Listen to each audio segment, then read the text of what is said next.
بسم اللہ الرحمن الرحیم۔ سلسلہ سیرت صحابیات و ازواج مطہرات میں آج ہم جن زوجہ مطہرہ کی سیرت پڑھنے جا رہے ہیں وہ ہیں حضرت حفصہ رضی اللہ تعالی عنہ۔ ام المؤمنین حضرت حفصہ رضی اللہ تعالی عنہ کی عمر 63 سال تھی۔ ان کی عمر کو اگر ہم 3 حصوں میں تقسیم کریں تو ایک حصہ حضور اقدس صلی اللہ علیہ وسلم سے نکاح سے پہلے کا ہے جو 21 سالہ زندگی ہے ان کی، اور جب حضور اقدس صلی اللہ علیہ وسلم سے نکاح ہوتا ہے 21 سال کی عمر میں تو اس کے بعد ان کی زندگی کا دوسرا دور شروع ہوتا ہے حضور اقدس صلی اللہ علیہ وسلم کے وصال تک 8 سالہ دوسرا دور، اور پھر حضور اقدس صلی اللہ علیہ وسلم کے وصال کے بعد ان کی زندگی کا تیسرا دور ہے 34 سالہ دور۔ تو ان کو اسی ترتیب سے ہم دیکھتے ہیں۔ حضرت حفصہ رضی اللہ تعالی عنہ کی سیرت کا جو پہلا حصہ ہے 21 سالہ زندگی حضور اقدس صلی اللہ علیہ وسلم سے نکاح سے پہلے، اس کو اگر ہم دیکھیں، حضرت حفصہ رضی اللہ تعالی عنہ کی پیدائش ہجرت مدینہ سے 18 سال پہلے ہوئی۔ جب حضور اقدس صلی اللہ علیہ وسلم نے مدینہ کی طرف ہجرت کی اس سے 18 سال قبل، جب قریش خانہ کعبہ کی تعمیر کر رہے تھے اور اس وقت حضور اقدس صلی اللہ علیہ وسلم کی عمر 35 سال تھی، اس وقت حضرت حفصہ کی پیدائش ہوتی ہے، گویا حضور اقدس صلی اللہ علیہ وسلم سے 35 سال چھوٹی تھی۔ نام حفصہ تھا، والد کا نام عمر بن خطاب رضی اللہ تعالیٰ عنہ دوسرے خلیفۃ المسلمین، والدہ کا نام زینب بنت مظعون تھا۔ یہ وہ صحابیاں ہیں جن کے بھائی عثمان ابن مظعون مشہور صحابی ہیں جو جنت البقیع کے قبرستان میں سب سے پہلے مدفون ہوئے۔ سب سے پہلی قبر جو بنی وہ حضرت عثمان ابن مظعون کی تھی، اور یہ شوہر ہیں حضرت خولہ رضی اللہ تعالی عنہ کے۔ تو ان کی یہ بہن ہے زینب بنت مظعون جو حضرت حفصہ کی والدہ ہیں۔ اسی طرح زینب کے ایک اور بھائی ہیں قدامہ بن مظعون، یہ بھی حضرت حفصہ کے ماموں ہیں، اور اسی طرح حضرت حفصہ کے بھائی ہیں عبداللہ ابن عمر رضی اللہ تعالیٰ عنہ۔ حضرت عمر رضی اللہ تعالیٰ عنہ نے اس کے علاوہ اور بھی نکاح کیے۔ حضرت زینب بنت مظعون کے علاوہ ان کی ایک زوجہ تھیں ام کلثوم، جو مسلمان نہیں ہوئی تو ان کو طلاق دے دی تھی، ان سے ایک بیٹے تھے عبید اللہ، یہ بھی حضرت حفصہ کے بھائی تھے۔ اسی طرح ایک اور زوجہ جمیلہ سے ایک بھائی تھے جن کا نام عاصم تھا، اور ایک اور زوجہ جو حضرت علی رضی اللہ تعالیٰ عنہ کی بیٹی تھی ام کلثوم، ان سے نکاح ہوا تھا، ان سے بھی ایک بیٹے تھے حضرت عمر کے زید، یہ بھی حضرت حفصہ کے بھائی ہیں۔ ایک اور زوجہ تھیں جن کا نام عاتقہ تھا، ان سے کوئی اولاد نہیں تھی، یہ مشہور صحابیہ ہیں۔ یہ وہ خاتون ہیں جن کا سب سے پہلے نکاح زید بن خطاب سے ہوا، اور پھر ان کی شہادت کے بعد عبداللہ ابن ابی بکر رضی اللہ تعالیٰ عنہ سے ان کا نکاح ہوا۔ پھر جب وہ بھی شہید ہوئے تو حضرت عمر رضی اللہ تعالیٰ عنہ نے ان سے نکاح کیا، اور پھر حضرت عمر رضی اللہ تعالیٰ عنہ کی بھی شہید ہوئے تو ان کے بعد زبیر ابن عوام رضی اللہ تعالیٰ عنہ نے ان سے نکاح کیا، اور پھر زبیر ابن عوام بھی شہید ہوئے، تو ان کی شہرت اس میں ہو گئی تھی کہ یہ وہ خاتون ہے کہ اگر کسی کو شہادت کا مرتبہ حاصل کرنا ہو تو ان سے نکاح کر لیں۔ حضرت علی رضی اللہ تعالیٰ عنہ نے نکاح کا پیغام بھیجا، لیکن انہوں نے اس بنا پر انکار کیا کہ میں نہیں چاہتی کہ حضور اقدس صلی اللہ علیہ وسلم کے ابن عم اور داماد حضرت علی رضی اللہ تعالیٰ عنہ کی شہادت ہو۔ البتہ بعد میں حضرت علی کے بیٹے حضرت حسین رضی اللہ تعالیٰ عنہ سے ان کا نکاح ہوا۔ اس سے پہلے اگرچہ یہ فوت ہو گئیں لیکن ان کے بعد حضرت حسین بھی شہید ہوئے۔ تو یہ وہ خاتون تھی جن کے سارے شوہر ہی شہید ہوئے۔ بہرحال یہ بھی کسی وقت حضرت عمر رضی اللہ تعالیٰ عنہ کی زوجیت میں رہیں۔ حضرت حفصہ کی 2 پھوپھیاں تھیں، ایک کا نام فاطمہ بنت خطاب تھا جن کے شوہر سعید ابن زید تھے۔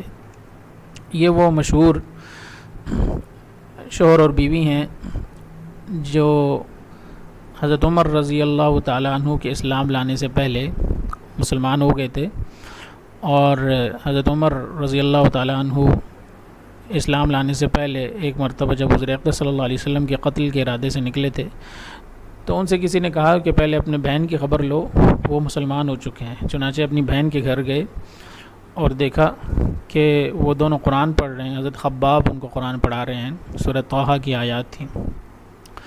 تو انہوں نے دونوں کو بہت مارا، اور مشہور واقعہ ہے پھر انہوں نے وہ آیات جب خود ان آیات کو پڑھا سنا تو ان کی ایسی کیفیت ان کے اوپر طاری ہوئی کہ ان کا دل بدل گیا، اور پھر انہوں نے اسلام لانے کا فیصلہ کیا۔ تو یہ وہ فاطمہ بنت خطاب اور سعید بن زید ہیں مشہور، جن کا واقعہ ہے۔ انہی سعید بن زید کی بہن ہے عاتکہ، جن کا اوپر ذکر ہوا ہے، جو حضرت عمر کی زوجہ تھیں۔ دوسری پھوپھی حضرت حفصہ کی صفیہ بنت خطاب ہیں، یہ بھی حضرت عمر کی بہن تھیں۔ ان کے شوہر قدامہ بن مظعون ہیں، یہ حضرت حفصہ کے ماموں بھی ہیں اور پھوپھا بھی ہیں، کیونکہ انہی کی بہن تھیں زینب بنت مظعون، جو حضرت عمر رضی اللہ تعالیٰ عنہ کی بیوی تھیں اور حضرت حفصہ کی والدہ تھیں۔ حضرت حفصہ کا پہلا نکاح خنیس ابن حذافہ سے ہوا۔ یہ وہ صحابی ہیں جن کے بھائی عبداللہ ابن حذافہ تھے۔ یہ عبداللہ ابن حذافہ مشہور صحابی ہیں جن کو حضور اقدس صلی اللہ علیہ وسلم نے سفیر بنا کر بھیجا تھا ایران، فارس، کسریٰ کی جانب۔ چونکہ حضور اقدس صلی اللہ علیہ وسلم سفیر جن کو بناتے تھے ان کے اندر ظاہری اور باطنی خوبیاں اور صفات ہوتی تھیں، تو بعد میں یہ حضرت عمر کے دور میں کسی موقع پر رومیوں کے ہاں گرفتار ہوئے اور بھی مسلمان، تو ان کے حکمران نے ان سے کہا کہ یا تو عیسائیت کو قبول کر لیں یا پھر مرنے کے لیے تیار ہو جائیں۔ تو انہوں نے کہا کہ ہم مرنے کے لیے تیار ہیں۔ اس نے ان کو دیکھا کہ بڑے خوبصورت نوجوان ہیں، بڑا فہم و فراست ہے، بولتے بھی بہت اچھا ہیں، فصاحت بلاغت ہے، ذہین ہے۔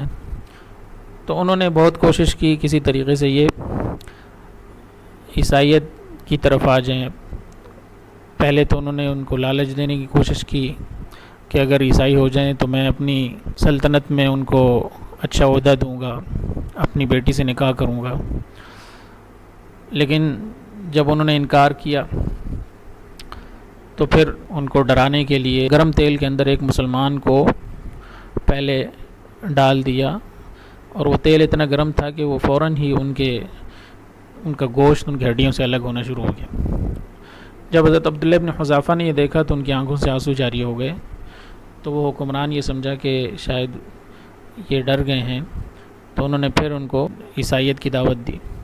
تو حضرت عبداللہ ابن حذافہ نے فرمایا میں اس لیے نہیں رو رہا کہ مجھے اس کڑھائی کے اندر ڈال کر جو ہے نا وہ ختم کر دیا جائے گا، مجھے تو رونا اس بات پر آ رہا ہے کہ میرے پاس ایک ہی جان ہے دینے کے لیے، کاش میرے جسم پر جتنے بال ہیں اتنی جانیں میرے پاس ہوتی تو اللہ کے راستے میں سب کو قربان کر دیتا۔ تو جب اس نے اتنا ولولہ اور جذبہ دیکھا تو اس نے یہ کہا کہ چلو میری پیشانی کو بوسہ دو تو تمہیں چھوڑ دوں گا۔ حضرت عبداللہ بن حذافہ نے فرمایا کہ سارے مسلمانوں کو چھوڑ دو گے؟ تو اس نے کہا سب کو چھوڑ دوں گا۔ تو حضرت عبداللہ بن حذافہ نے اس کی پیشانی کا بوسہ لیا تو اس نے سب کو چھوڑ دیا۔ جب یہ واپس آئے حضرت عمر رضی اللہ تعالیٰ عنہ کو جب تفصیل بتائی واقعے کی، تو حضرت عمر رضی اللہ تعالیٰ عنہ نے آگے بڑھ کر ان کے پیشانی کا بوسہ لیا اور فرمایا کہ یہ وہ پیشانی ہے کہ جس کا بوسہ لینا چاہیے۔ چنانچہ سب لوگوں نے ان کی پیشانی کا بوسہ لیا، 80 لوگ تھے جنہوں نے ان کی پیشانی کا بوسہ لیا۔ تو یہ وہ مشہور صحابی عبداللہ ابن حذافہ، ان کے بھائی تھے خنیس ابن حذافہ جو حضرت حفصہ کے پہلے شوہر تھے، قدیم الاسلام تھے، پہلے اسلام قبول کر لیا تھا، حبشہ کی طرف ہجرت بھی کی تھی۔ جب حبشہ سے واپس آئے مکہ میں پھر ان کا نکاح ہوا حضرت حفصہ سے۔ نکاح کے بعد جب ہجرت مدینہ ہوئی تو اس میں حضرت حفصہ اور ان کے شوہر مدینہ کی طرف ہجرت کر گئے، حضرت عمر رضی اللہ تعالیٰ عنہ بھی ہجرت کر گئے، اور مدینہ میں غزوہ بدر جب ہوا تو اس میں یہ بھی شریک تھے، البتہ یہ ان کے شوہر غزوہ بدر میں زخمی ہوئے تھے، اور وہ زخم ایسا تھا کہ بعد میں اسی زخم سے ان کا انتقال ہو گیا، تو حضرت حفصہ بیوہ ہو گئیں۔ اس وقت ان کی عمر 21 سال تھی۔ جب عدت گزر گئی تو حضرت عمر رضی اللہ تعالیٰ عنہ کو فکر ہوئی کہ ان کا نکاح کروانا چاہیے، چنانچہ اسی زمانے میں غزوہ بدر کے بعد حضرت رقیہ آپ صلی اللہ علیہ وسلم کی صاحبزادی کا بھی انتقال ہوا تھا۔ حضرت عثمان جو ان کے شوہر تھے، ان سے حضرت عمر نے بات کی حفصہ کے نکاح کی، تو انہوں نے کوئی جواب نہیں دیا۔ پھر حضرت ابوبکر صدیق سے بات کی کہ وہ نکاح کریں، لیکن انہوں نے بھی کوئی التفات نہ کیا۔ تو پھر حضرت عمر رضی اللہ تعالیٰ عنہ حضور اقدس صلی اللہ علیہ وسلم کے پاس گئے اور ساری تفصیل عرض کی، تو آپ نے فرمایا کہ حفصہ کے لیے عثمان سے بہتر رشتہ موجود ہے، اور عثمان کے لیے حفصہ سے بہتر رشتہ موجود ہے۔ چنانچہ عثمان کے لیے حفصہ سے بہتر رشتہ تو حضور اقدس صلی اللہ علیہ وسلم کی اپنی صاحبزادی تھیں ام کلثوم، ان کا نکاح حضرت عثمان کے ساتھ کیا، دوسری صاحبزادی کا۔ اور حفصہ کے لیے بہتر رشتہ عثمان سے وہ خود حضور اقدس صلی اللہ علیہ وسلم تھے۔ حضور اقدس صلی اللہ علیہ وسلم نے خود ان کو نکاح کا پیغام دیا، چنانچہ حضرت عمر رضی اللہ تعالیٰ عنہ نے بہت خوشی کے ساتھ قبول فرمایا، اور اس طرح خود حضور اقدس صلی اللہ علیہ وسلم نے حضرت حفصہ سے نکاح فرمایا۔ حضرت حفصہ حضور اقدس صلی اللہ علیہ وسلم کی چوتھی زوجہ ہیں۔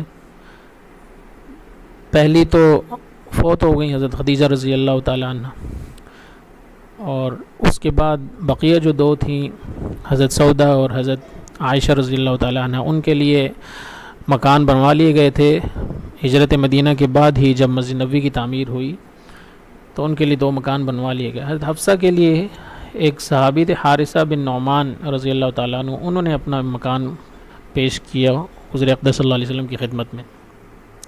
یہ صحابی حضرت حارثہ بن نعمان رضی اللہ تعالیٰ عنہ، ان کی مسجد نبوی کے پاس بڑی جگہ تھی، جب بھی حضور اقدس صلی اللہ علیہ وسلم کا کوئی نکاح ہوتا تو یہ اس میں سے کچھ حصہ حضور اقدس صلی اللہ علیہ وسلم کو مکان بنا کر ہدیہ کر دیتے تھے۔ یہ وہ صحابی ہیں جنہوں نے جبریل امین کو بھی دیکھا تھا۔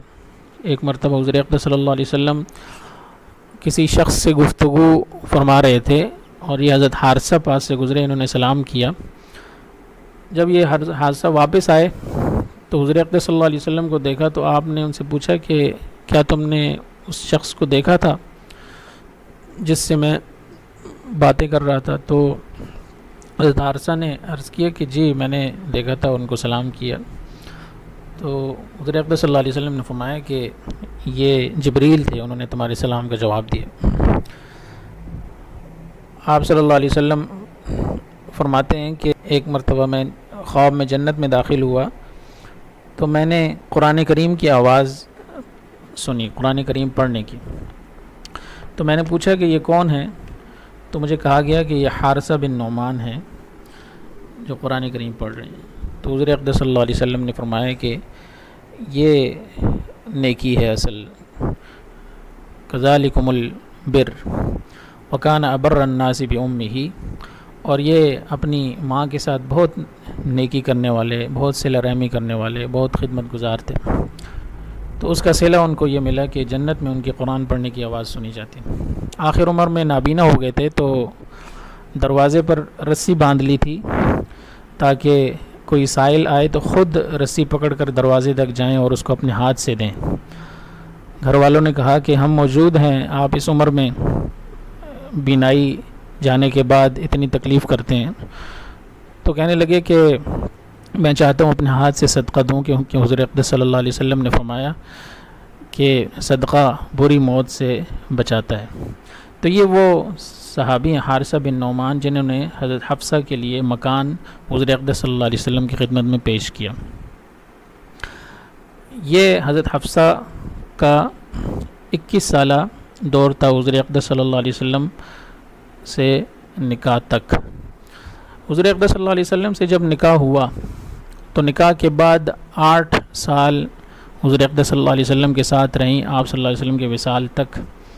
تعلیم و تربیت حضرت حفصہ کی ابتدائی تو حضرت عمر فاروق رضی اللہ تعالیٰ عنہ نے خود کی گھر میں، اور وہ صفات جو فاروقی خاندان کی پہچان تھیں وہ ان کے اندر موجود تھیں، جرأت اور شجاعت، بہادری۔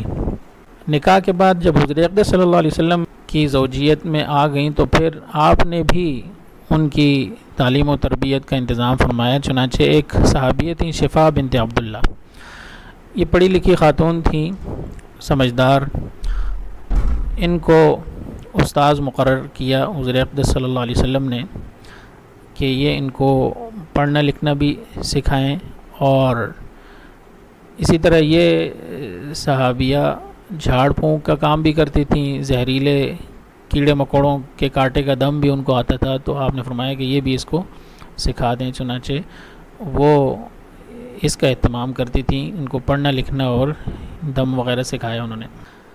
ایک اور واقعہ ایلا اور تخیر کا ہے، جس میں ازواج مطہرات کی طرف سے نفقہ بڑھانے کا مطالبہ تھا۔ ایک مرتبہ حضرت ابوبکر صدیق رضی اللہ تعالیٰ عنہ اور حضرت عمر فاروق رضی اللہ تعالیٰ عنہ تشریف لائے، حضور اقدس صلی اللہ علیہ وسلم تشریف فرما تھے اور ارد گرد آپ کے ازواج مطہرات تھیں، اور مطالبہ تھا کہ نفقہ کچھ بڑھایا جائے، اب تو وسعت ہو گئی ہے۔ حضور اقدس صلی اللہ علیہ وسلم اس کی وجہ سے پریشان تھے، تو حضرت ابوبکر صدیق اور حضرت عمر فاروق نے تو تہیہ کیا کہ اپنی بیٹیوں کو تنبیہ کریں گے، حضرت عائشہ اور حفصہ کو، کہ وہ ایسا مطالبہ نہ کریں۔ چنانچہ بعد میں حضرت عائشہ اس مطالبے سے دستبردار ہو گئیں، اسی طرح حضرت حفصہ بھی اس مطالبے سے دستبردار ہو گئیں، انہوں نے کہا کہ ہم یہ مطالبہ نہیں کرتے۔ لیکن اس بقیہ ازواج مطہرات کے مطالبے کی وجہ سے حضور اقدس صلی اللہ علیہ وسلم اس قدر پریشان ہوئے کہ آپ نے عہد کیا کہ 1 ماہ تک ازواج مطہرات کے پاس نہیں جائیں گے۔ چنانچہ آپ اپنے بالا خانے میں تشریف لے گئے اور 1 مہینہ آپ نے وہیں گزارا، اور مشہور یہ ہو گیا کہ آپ نے ازواج مطہرات کو طلاق دے دی ہے۔ جب حضرت عمر نے پوچھا کہ آپ نے طلاق دے دی ہے تو آپ نے فرمایا کہ نہیں۔ پھر 1 ماہ بعد آپ صلی اللہ علیہ وسلم بالا خانے سے اترے اور یہ آیات نازل ہوئی تھیں جن میں ازواج مطہرات کو یہ اختیار دیا گیا تھا کہ اگر نبی کے ساتھ رہنا چاہتی ہیں تو رہیں، اگر نہیں رہنا چاہتی تو ان کو خوش اسلوبی کے ساتھ نبی فارغ کر دیں گے۔ یا ایھا النبی قل لازواجک، اے نبی آپ کہہ دیں اپنی بیویوں کو، ان کنتن تردن الحیات الدنیا وزینتہا، اگر تم دنیا کی زندگی اور اس کی زیب و زینت چاہتی ہو، فتعالین امتعکن واسرحکن سراحا جمیلا، تو آؤ میں تمہیں خوش اسلوبی کے ساتھ اچھے طریقے سے تحفے تحائف دے کر رخصت کر دیتا ہوں۔ وَإِن كُنتُنَّ تُرِدْنَ اللَّهَ وَرَسُولَهُ وَالدَّارَ الْآخِرَةَ، لیکن اگر تم اللہ اور اس کے رسول کو، آخرت کو ترجیح دیتی ہو تو فَإِنَّ اللَّهَ أَعَدَّ لِلْمُحْسِنَاتِ مِنكُنَّ أَجْرًا عَظِيمًا، تو پھر اللہ نے تم جیسی نیک عورتوں کے لیے بڑا اجر تیار کر رکھا ہے۔ اور پھر اسی ضمن میں ازواج مطہرات کو اگرچہ خطاب ہے لیکن ساری عورتوں کے لیے ہی یہ اصول بیان کیے گئے جو اگلی آیات میں آ رہے ہیں۔ یا نساء النبی لستن کاحد من النساء، اے نبی کی عورتوں تم عام عورتوں کی طرح نہیں ہو، تمہارا رتبہ اور مرتبہ اور مقام بہت بلند ہے۔ اور پھر ازواج مطہرات کو کچھ نصیحتیں کی گئیں جو کہ ساری ہی مومن عورتوں کے لیے ہی ہیں۔ ازواج مطہرات کو خطاب کیا گیا لیکن وہ اصول اور وہ نصیحتیں سبھی عورتوں کے لیے ہیں۔ ان میں سے ایک تو یہ کہ فلا تخضعن بالقول، جب کسی سے بات کرنے کی ضرورت پیش آئے، کوئی نامحرم مرد ہیں تو بات میں لچک پیدا نہ کریں۔ وقلن قولا معروفا، یعنی بھلے طریقے سے بات کر لیں لیکن اس کے اندر کوئی لچک نہ ہو۔ اسی طرح دوسری نصیحت کی وقرن فی بیوتکن، اپنے گھروں میں رہو۔ تو بنیادی فریضہ ایک عورت کا گھر میں رہنا ہے، گھر اور خاندان کی تعمیر کرنا ہے۔ اگرچہ اپنی ضروریات کے لیے پردے کے ساتھ باہر جا سکتی ہے جس کی اجازت بھی دی گئی ہے، لیکن یہ ہے کہ ایک بنیادی فریضہ بحیثیت عورت وہ یہ ہے کہ وہ گھر میں رہے۔ ولا تبرجن تبرج الجاہلیت الاولی، اور اس طرح بناؤ سنگھار کر کے باہر نہ نکلو جیسا کہ پہلی جاہلیت میں بناؤ سنگھار کر کے عورتیں نکلا کرتی تھیں، اس سے منع کیا گیا۔ پہلی جاہلیت کا مطلب وہ جاہلیت جو حضور اقدس صلی اللہ علیہ وسلم کی بعثت سے پہلے کی ہے، جس میں عورتیں بن ٹھن کے اور زیب و زینت کے ساتھ مردوں کو دکھانے کے لیے باہر نکلتی تھی، تو اس طرح باہر نکلنے سے منع کیا گیا۔ اور جاہلیت اولیٰ کا لفظ اشارہ اس بات کی طرف کہ ایک جاہلیت بعد کی بھی ہوگی، بعد میں بھی ایسی جاہلیت ہوگی کہ جس میں عورتیں بن ٹھن کر زیب و زینت کے ساتھ مردوں کو دکھانے کے لیے باہر نکلیں گی، جیسا کہ ہم آج کے دور میں دیکھتے ہیں۔ وَأَقِمْنَا الصَّلَاةَ وَآتِينَا الزَّكَاةَ، اسی طرح ان کو نصیحت کی کہ نماز قائم کریں اور زکوٰۃ ادا کریں۔ وَأَطِعْنَا اللَّهَ وَرَسُولَهُ، اللہ اور اس کے رسول کی اطاعت کریں۔ یہ خاص عورتوں کے لیے نصیحت ہے، مؤنث کے صیغے سے خطاب کیا جا رہا ہے خاص عورتوں کو کہ اللہ اور اس کے رسول کی اطاعت کریں، اور اللہ اور اس کے رسول نے جن کی اطاعت کرنے کا حکم دیا ہے ان کی اطاعت کریں، یعنی اپنے شوہروں کی اطاعت کریں، جیسا کہ ایک اور مقام پر فرمایا الرجال قوامون علی النساء بما فضل اللہ بعضهم علی بعض وبما انفقوا من اموالهم فالصالحات قانتات حافظات للغیب بما حافظ اللہ، یعنی وہ عورتیں جو نیک ہیں اور فرما بردار ہیں اور شوہر کی عدم موجودگی میں اس کی حفاظت کرنے والی ہیں، تو وہاں پر شوہر کی اطاعت کا حکم ہے۔ تو اسی طرح یہاں پر بھی اللہ اور اس کے رسول نے جب حکم دیا اطاعت کا تو وہ بھی اس کے اندر داخل ہے۔ انما یرید اللہ لیذھب عنکم الرجس اہل البیت ویطہرکم تطہیرا، اللہ تعالیٰ چاہتا ہے کہ تم سے گناہوں کی گندگی کو دور کرے اور نیکیوں کے ذریعے سے تمہیں پاکیزہ بنائے۔ اسی طرح ایک نصیحت یہ کہ وَاذْكُرْنَ مَا يُتْلَىٰ فِي بُيُوتِكُنَّ مِنْ آیَاتِ اللَّهِ وَالْحِکْمَةِ، جو تمہارے گھروں میں اللہ کی آیات اور حکمت کی باتیں پڑھی جاتی ہیں ان کو یاد کرو۔ تو نصاب کیا ہے؟ اللہ کی آیات قرآن کریم، اور حکمت ہے یعنی حدیث، قرآن اور حدیث، یہ نصاب ہے، اس کو پڑھا جائے گھروں کے اندر، اس کو یاد کیا جائے۔ اور پھر اس کے بعد ایک لمبی آیت ہے جس میں مردوں کے ساتھ ساتھ مومن عورتوں کی صفات ذکر کی گئی ہیں، اور یہ صفات جن کے اندر پائی جائیں گی ان کے لیے بڑے اجر کا اور مغفرت کا وعدہ ہے۔ اور وہ یہاں پر بھی مردوں کے ساتھ عورتوں کا صیغہ استعمال کیا گیا، مؤنث کا، خاص خطاب ہے عورتوں کے لیے۔ ان المسلمین والمسلمات، بے شک وہ لوگ مرد جو مسلم ہیں، اسلام لائے، اور اسی طرح وہ عورتیں جو اسلام لائیں، والمؤمنین والمؤمنات، اسی طرح وہ مومن عورتیں، تو مسلم بھی ہوں اور مومن بھی ہوں، ظاہری اعتبار سے بھی دین اپنے ظاہر پر بھی لاگو کیا ہو اور دین اپنے باطن پر بھی ہو، ان کے دلوں کے اندر بھی ایمان مضبوط ہو۔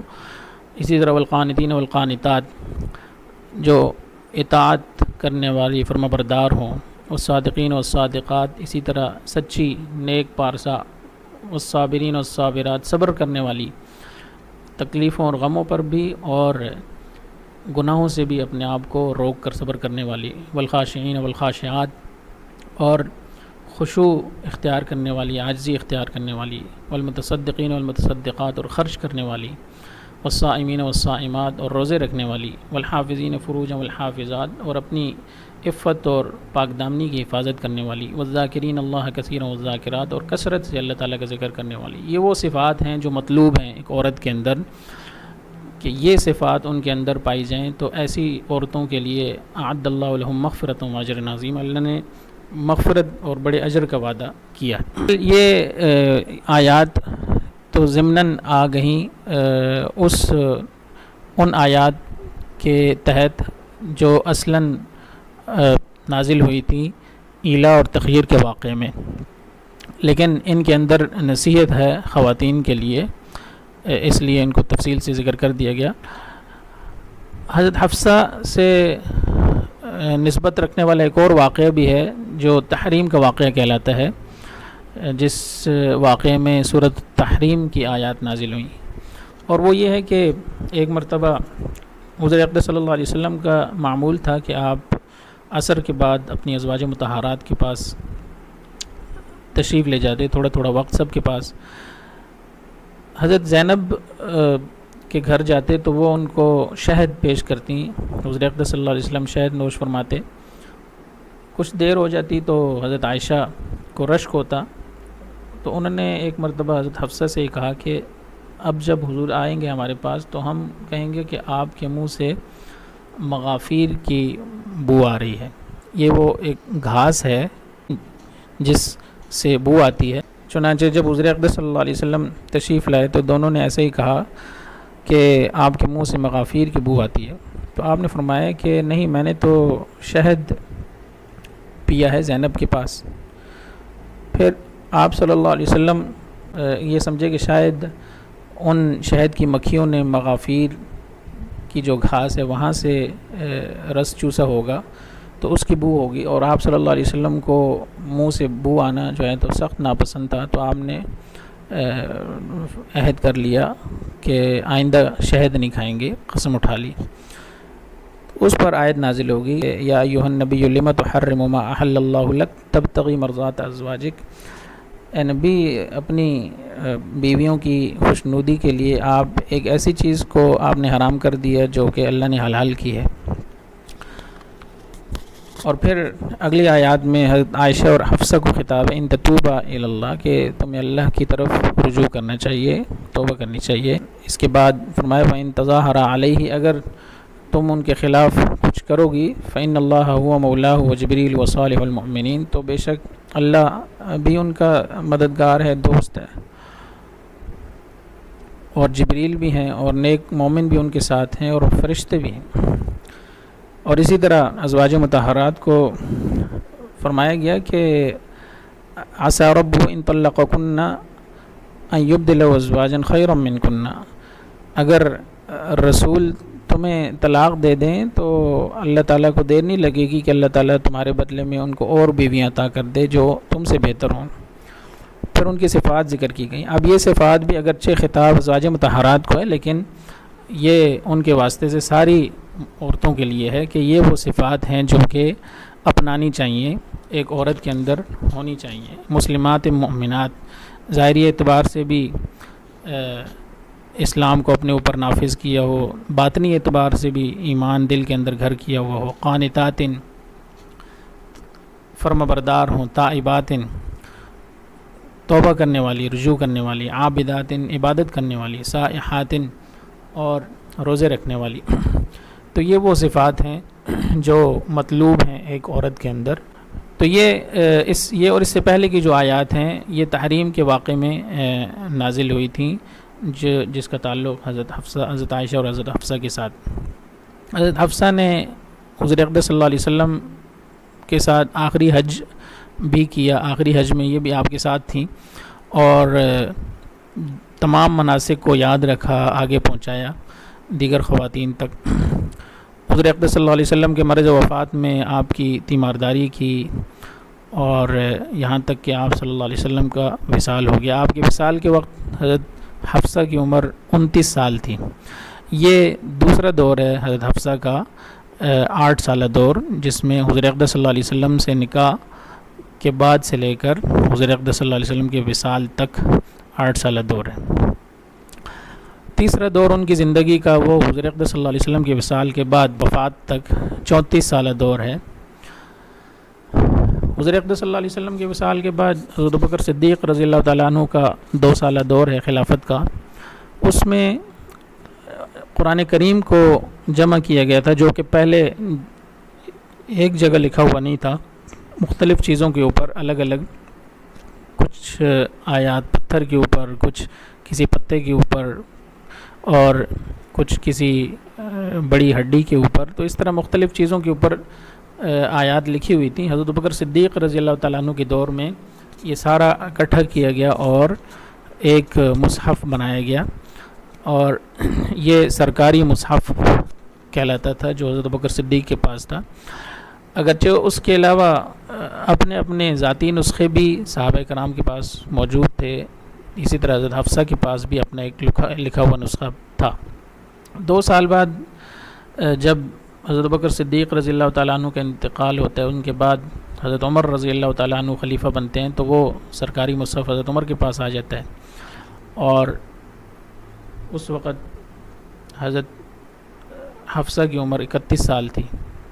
حضرت عمر کا جب 10 سالہ دور ہے، اس کے بعد جب حضرت عمر کی شہادت ہوتی ہے تو وہ جو مصحف تھا وہ حضرت حفصہ کے پاس آ جاتا ہے، اور وہ اس کو محفوظ کر لیتی ہیں۔ اور یہ وہ وقت ہے کہ جب ان کی عمر 41 سال ہو جاتی ہے۔ اس کے بعد حضرت عثمان رضی اللہ تعالیٰ عنہ کا دور شروع ہوتا ہے، اور اس میں جب اسلام پھیلتا ہے عرب سے عجم کی طرف، اور عجم کے دور دراز کے علاقے اسلام میں داخل ہوتے ہیں، لوگ مسلمان ہوتے ہیں، تو قرآن کریم کی قراءت میں پڑھنے میں اختلاف ہو جاتا ہے۔ حضرت حذیفہ بن یمان رضی اللہ تعالیٰ عنہ محاذ جنگ سے واپس آ کر اس اختلاف کا ذکر کرتے ہیں حضرت عثمان سے کہ اختلاف اس حد تک بڑھ گیا ہے کہ لوگ تکفیر تک پہنچ گئے ہیں۔ تو حضرت عثمان رضی اللہ تعالیٰ عنہ کو اس کی فکر ہوئی، چنانچہ انہوں نے وہی صحیفہ حضرت حفصہ سے منگوایا، اور اس کو سامنے رکھتے ہوئے پھر قرآن کریم کی جمع کا کام کیا گیا، اور اس کو اس طرح لکھا گیا کہ جس میں مختلف قراءتیں پڑھنے کی گنجائش تھی، اور پھر اس مصحف کی مختلف نقول تیار کروا کے مصدقہ نقول وہ مختلف ملکوں کے اندر بھیجی گئیں، اور بقیہ جو نسخے تھے ان کو ختم کر دیا گیا، اور یہ جو سرکاری نسخہ حضرت ابوبکر صدیق کے دور سے چلا آ رہا تھا حضرت حفصہ کے پاس، وہ ان کو واپس کر دیا جو ان کے پاس ہی رہا۔ حضرت عثمان کا دور مکمل ہوتا ہے، ان کی شہادت کے وقت حضرت حفصہ کی عمر 53 سال ہو جاتی ہے۔ اس کے بعد حضرت علی رضی اللہ تعالیٰ عنہ کا دور آتا ہے۔ حضرت علی رضی اللہ تعالیٰ عنہ کے دور میں جنگ جمل ہوئی، جس میں حضرت عائشہ ام المؤمنین حضرت عائشہ اونٹ پر سوار تھیں، لیکن اس جنگ میں حضرت حفصہ نے شرکت نہیں کی۔ حضرت علی رضی اللہ تعالیٰ عنہ کا دور مکمل ہوتا ہے، ان کی شہادت کے وقت حضرت حفصہ کی عمر 58 سال ہو جاتی ہے۔ حضرت معاویہ رضی اللہ تعالیٰ عنہ کا دور شروع ہوتا ہے، اس میں بھی حضرت حفصہ حیات ہوتی ہیں، اور ان کے دور میں 45 ہجری میں پھر 63 سال جب حضرت حفصہ کی عمر ہوتی ہے ان کا انتقال ہوتا ہے۔ جنازہ مروان ابن حکم نے پڑھایا، اور ابو ہریرہ رضی اللہ تعالیٰ عنہ نے جنازہ قبرستان تک لے گئے، اور جنت البقیع میں مدفون ہوئی۔ ان کے بھائیوں نے عبداللہ ابن عمر اور عاصم، اور اسی طرح جو بھتیجے تھے حضرت عبداللہ ابن عمر کے بیٹے سالم اور عبداللہ اور حمزہ، انہوں نے ان بھائیوں اور بھتیجوں نے ان کو قبر کے اندر اتارا۔ تو یہ حضرت حفصہ کا تیسرا زندگی کا تیسرا دور ہے، 34 سالہ حضور اقدس صلی اللہ علیہ وسلم کے وصال کے بعد۔ حضرت حفصہ کے فضائل اور خصوصیات اور اخلاق اور فضل و کمال کا اگر تذکرہ کیا جائے تو ایک تو ان کے اندر علم کا شوق تھا، جستجو تھی پڑھنے کا، قرآن کریم پڑھتی تھی اور بہت غور سے پڑھتی تھی، غور و فکر کرتی تھی اس میں۔ ایک مرتبہ آپ صلی اللہ علیہ وسلم نے فرمایا امید ہے اصحاب بدر و احد جہنم میں داخل نہ ہوں گے۔ تو حضرت حفصہ نے عرض کیا قرآن میں تو ہے وَإِن مِّنكُمْ إِلَّا وَارِدُهَا، کہ تم میں سے ہر ایک جہنم میں وارد ہوگا۔ تو آپ صلی اللہ علیہ وسلم نے فرمایا آگے یہ بھی ہے ثُمَّ نُنَجِّي الَّذِينَ اتَّقَوْا، پھر ہم ان کو بچا لیں گے جو پرہیزگار ہیں، نیک ہیں، ان کو ہم بچا لیں گے۔ تو اس واقعے سے علم ہوتا ہے کہ ان کو کیسا تفقہ اور علم کا شوق تھا، قرآن کریم کتنا غور سے پڑھتی تھیں۔ 60 احادیث آپ سے روایت ہوئی ہیں، جن میں سے 5 بخاری کے اندر ہیں، تو احادیث بھی انہوں نے بہت کثرت کے ساتھ روایت کی۔ بہت زیادہ روزے رکھا کرتی تھیں، بہت عبادت گزار تھیں۔ ایک روایت میں آتا ہے الناس صوامۃ قوامہ، بہت زیادہ روزے رکھنے والی، بہت زیادہ قیام کرنے والی، عبادت کرنے والی راتوں کو۔ اور دوسری روایت میں آتا ہے ماتت حفصہ حتی ما تفطر، ان کا انتقال ہوا یہاں تک کہ انہوں نے روزہ نہیں چھوڑا، یعنی اپنے انتقال کے وقت تک 63 سال کی عمر تک انہوں نے روزہ نہیں چھوڑا، برابر روزے رکھتی رہیں آخر وقت تک۔ ان کی ایک خصوصیت یہ بھی تھی کہ اختلاف سے بہت نفرت کرتی تھیں۔ جنگ صفین میں جب تحکیم کا موقع آیا تو حضرت عبداللہ ابن عمر جو ان کے بھائی تھے وہ اس سے الگ رہنا چاہتے تھے، لیکن انہوں نے مشورہ دیا کہ یہ شرکت کریں تاکہ اختلاف نہ ہو، ان کی شرکت کرنے سے اختلاف نہ ہوگا یا کم ہوگا، البتہ اگر یہ شرکت نہیں کریں گے تو پھر اختلاف کا زیادہ اندیشہ ہے۔ دجال سے ڈرتی تھی بہت۔ ابن سیاد ایک مدینہ کے اندر ایک شخص تھا جس کے بارے میں مشہور تھا کہ شاید یہ دجال ہوگا. تو ایک مرتبہ حضرت عبداللہ بن عمر رضی اللہ تعالیٰ عنہ کی ابن سیاد سے ملاقات ہوئی تو انہوں نے اسے سخت کہا, تو وہ غصے سے اس قدر پھولا کہ راستہ بند ہو گیا. انہوں نے اس کو مارنا شروع کیا. حضرت حفصہ کو خبر ہوئی تو بولی تمہیں معلوم نہیں کہ دجال کے خروج کا محرک اس کا غصہ ہوگا, یعنی اس کے نکلنے کی وجہ اس کا غصہ ہوگا. تو اس قدر جو ہے تو وہ دجال سے ڈرا کرتی تھی, جو احادیث حضور اقدس صلی اللہ علیہ وسلم کے دجال کے بارے میں ان کی وجہ سے. ایک اور خصوصیت, صدقہ اور خرچ بہت زیادہ کرتی تھیں. وفات سے قبل اپنے بھائی حضرت عبداللہ بن عمر کو وصیت کی کہ جو غابہ کی ساری جائیداد ہے اس کو صدقہ کر دیں. تو یہ حضرت حفصہ کی وہ خصوصیات ہیں. حضرت حفصہ کا 63 سالہ زندگی کا دور ہم نے دیکھا. پہلا 21 سالہ دور حضور اقدس صلی اللہ علیہ وسلم کے سے نکاح سے پہلے, پھر 8 سالہ دور آپ صلی اللہ علیہ وسلم کے نکاح کے بعد آپ کے وصال تک, پھر اس کے بعد 34 سالہ دور حضور اقدس صلی اللہ علیہ وسلم کے وصال کے بعد سے لے کر 45 ہجری تک.